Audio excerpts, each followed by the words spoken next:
Hi folks, HR Funk here with a fun video today, and one where I'm going to have a chance to experience a rare treat. In this video, I'm going to have the opportunity to shoot two historic wheel guns. And without going into a lot of in-depth history of these two revolvers, the short version of the story is in the days leading up to the United States entering World War I, there were not a sufficient number of the then new 1911 pistols to arm all the troops who were going to need handguns. So the U.S. government put out the call to both Smith & Wesson and Colt to chamber large frame revolvers for the same cartridge chambered by the 1911 pistol, that being the .45 ACP cartridge. And both companies did answer that call. They both chambered their revolvers, large frame revolvers that is, for the .45 ACP, and both required the use of half-moon clips in order for those cartridges to properly headspace in the chambers and especially to eject properly when the revolver needed to be reloaded. Both revolvers are referred to today as the Model 1917, the Model 1917 Smith & Wesson and the Model 1917 Colt. And they're very similar in their overall size and configuration. Both have 5.5-inch barrels, both have fixed sights, and both are a lot of fun to shoot. The revolvers I'm going to be using today belong to a friend of mine, and he loaned them to me for this video, and I'm really looking forward to shooting them. And I thought, after 100 years of these two revolvers existing, it might be fun to put them head to head and see which one performs the best on the range. So that's what I'm going to be doing today, and I'll admit right off the bat, this is not extremely scientific, this is not extremely historical. I'm not going into the metallurgy and design and the analysis of these revolvers down to the molecular level. This is simply going to be a fun shooting video and putting them head to head and seeing which one comes out on top when I'm shooting them on the range. So without further delay, here are the two opponents in my Battle of 1917. First up is going to be the Colt revolver. And as I said, this is a large frame revolver with fixed sights. It is a swing out cylinder type revolver. It does require the use of full moon clips in order to properly chamber and function with the .45 ACP cartridges, and it is a double action, single action design. And take note of how stiff that is to cock with my thumb in single action, because that's going to come into play later on in the drills that I'm shooting with these revolvers. Fighting out of the red corner is the Smith & Wesson, and as I said, this revolver does not belong to me, it belongs to a friend of mine, and as I understand the story, the finish on this revolver was very rough, so he had it refinished as you see it here with Cerakote. This was not my doing, so if you don't like it, don't yell at me, that won't do any good.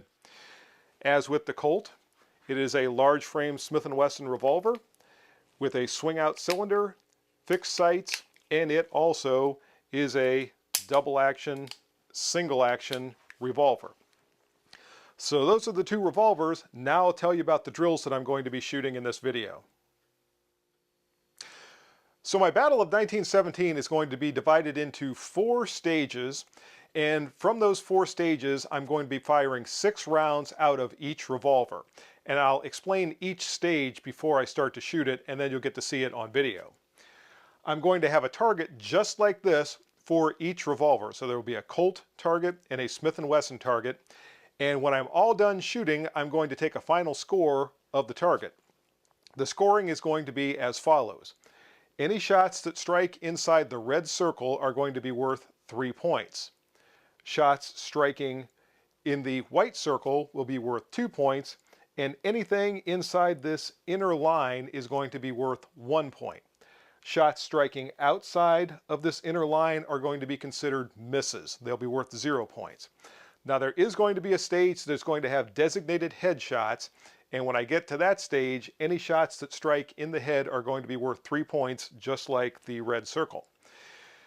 In other stages, if a shot happens to hit the head, then it's only going to be worth 1 point. So it's only going to be worth 3 points as a headshot when it is an actual designated headshot for that stage.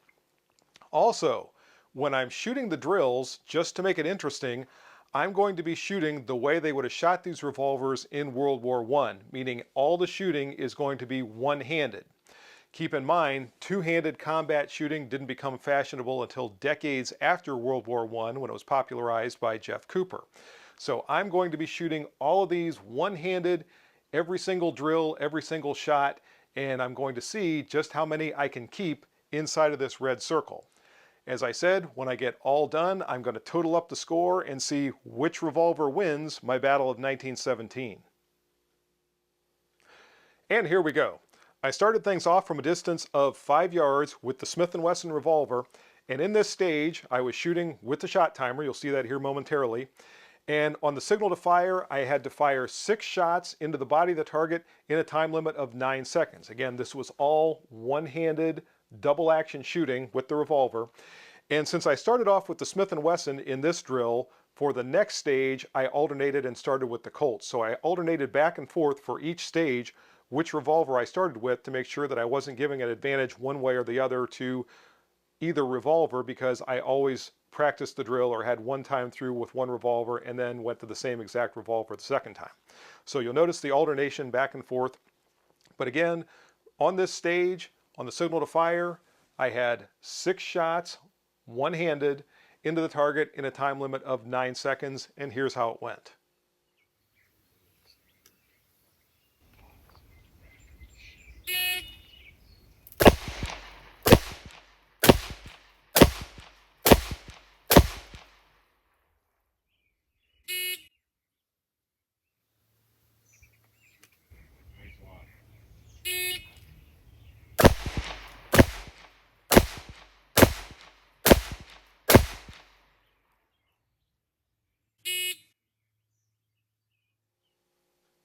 For stage 2 of my Battle of 1917, I was back to a distance of 7 yards from the target, and from that distance I was firing one-handed failure drills, which is 2 shots to the body and 1 shot to the head in a time limit of 4.5 seconds. Now, something I want to mention about both of these revolvers is neither one has an action that's really worth writing home about. They're both very heavy, both in double action and in single action mode. To cock the revolver, it is fairly stiff and heavy to do that.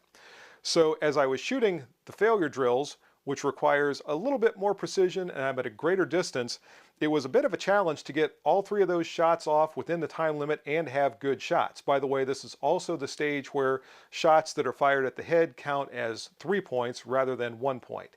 And here's the way stage 2 went.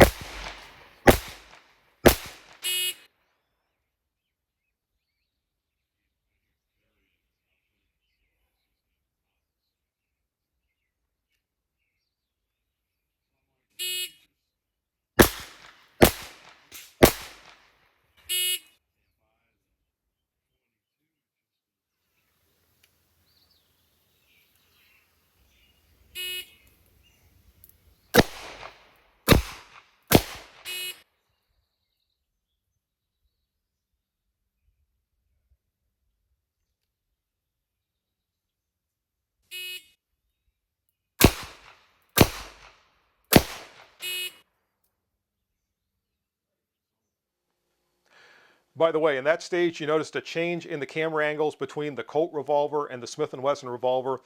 Reason being, my target camera overheated when I finished the stage with the Colt revolver, and I had to let it cool down, so I decided to move it over to the side of the range where there was some shade in order to keep it cool so I could make it the rest of the way through the video.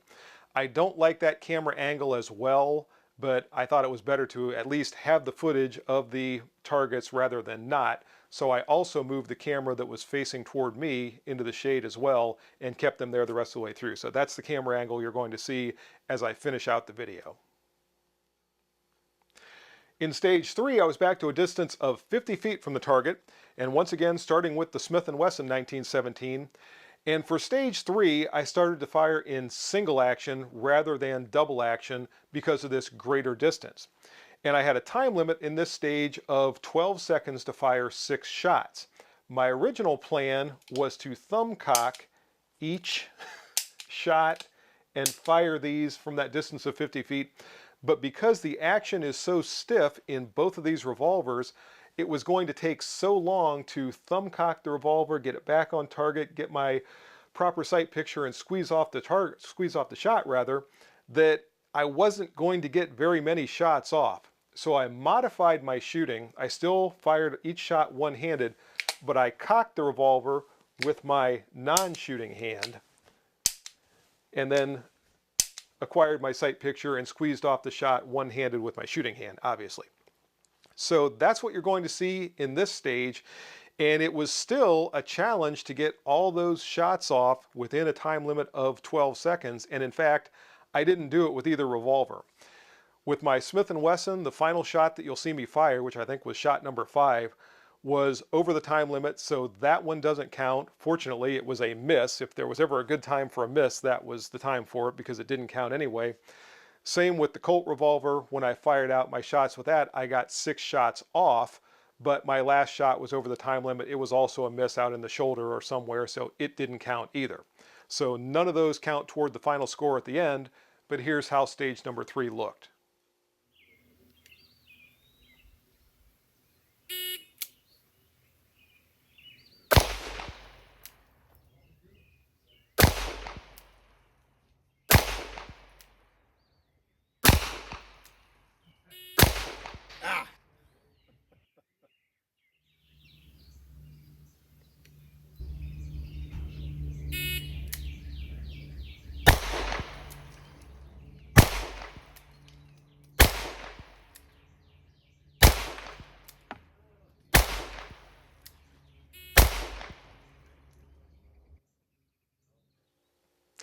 For the 4th and final stage, I was back to a distance of 25 yards, and this was the only stage where I had no time limit. In this stage, it was pure, slow fire, just lining up the sights and squeezing off the shots from that distance of 25 yards, still shooting one-handed, and trying to see which revolver would give me the best accuracy from that distance. And here's how it went.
So after concluding all 4 stages in my Battle of 1917, I took down the targets and I also went back and reviewed the video to make sure that I was seeing each and every shot that I fired, and I was able to see each one and make sure that I was able to tabulate the scores correctly. That way there was not a situation where 2 shots went through the same hole, or there was not enough difference to be able to see where one shot hit and where it didn't hit, and make sure that I was getting the score absolutely right.